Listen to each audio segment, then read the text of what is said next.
Good luck, everybody, and thank you for joining me. This is Dane from the Local Studies Centre of Aberdeenshire Library Services.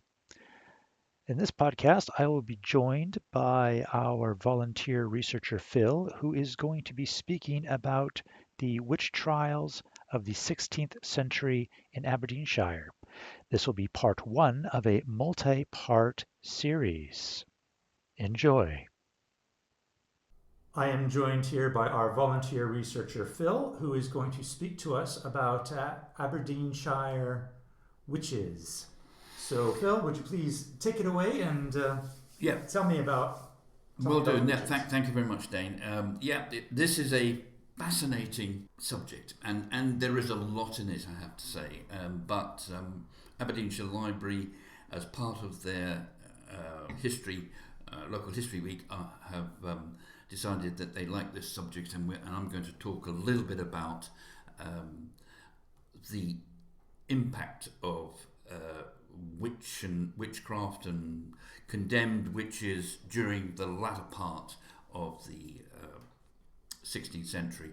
The research covers from 1563 to 1736. 1563 was the Scottish Witchcraft Act, which really is the sort of starting gun, if you like, and that then went on until the last witch that was convicted and condemned in 1736, and then after that, witchcraft was no longer a capital crime. Where did witchcraft and why was all this going on? Well, it wasn't Scotland who invented it. It was imported from Europe, and there was a particular monarch at the time, which was James VI of Scotland, and later became James I of England, who had a particular interest in witchcraft, and it was his interest, as well as other influences going on at the time, particularly religious beliefs that were in turmoil, so that these factors lent to the fact that we had, at the end of the 16th century, a number of what they call witch panics.